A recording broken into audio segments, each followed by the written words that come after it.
There's no feeling more intense than starting over.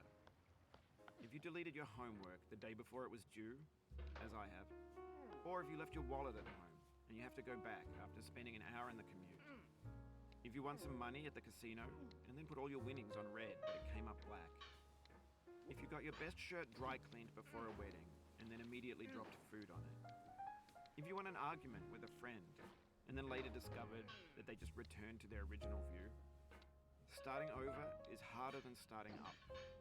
If you're not ready for that, like if you've already had a bad day, then what you're about to go through might be too much. Feel free to go away and come back. I'll be here. Alright, thanks for coming with me on this trip. I'll understand if you have to take a break at any point. Just find a safe place to stop and quit the game. And don't worry, I'll save your progress, always, even your mistakes. This game is a homage to a free game that came out in 2002 titled Sexy Hiking. The author of that game was Jazuo, a mysterious Czech designer who was known at the time as the father of B games. And B games are rough assemblages of found objects.